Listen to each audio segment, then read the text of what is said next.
Ruski naučnici su od 1970. do 1989. godine na sjeveru Evrope, tačnije na poluotoku Kola, kopali i iskopali najdublju rupu na svijetu.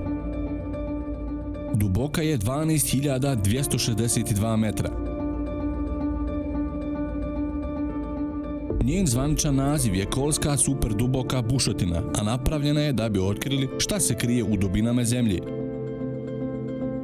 Na dubini od 7 km pronađeni su fosilni ostaci jednostaničnih organizama, a na otprilike istoj dubini pronađena je i voda. Na samom dnu rupe izmjerena je temperatura od 180 Celzijusa. To se pokazalo prevrućim za daljnje bušenje. Kolska superduboka bušotina najdublja je točka na zemlji. Dublja je i od Marijanskog jarka, ona čini tek neznatan dio udaljenosti do središta zemlje. Naime, do tamo je nekih 6400 km, pa naših 12.262 metra čini tek neznatnih 0,19% te udaljenosti. Iako više od 12.000 metara zvuči veoma duboko, površina zemlje je tek zagrebana.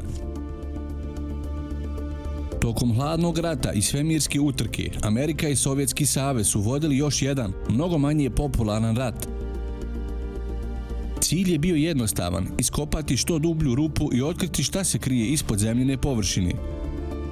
U kasnim 50. i ranim 60. godinama, Amerikanci i Sovjeti su počeli planirati odvojene napore za bušenje što dublje rupe u zemljinoj kori. Za Ameriku ovaj takozvani naučni rat je relativno brzo završio jer je operacija prekinuta 1966. godine zbog nedostatka financijskih sredstava. Sovjeti su, zahvaljujući Međuresornom naučnom vijeću za proučavanje zemljine unutrašnjosti i superdubokih bušenja, imali veći uspjeh.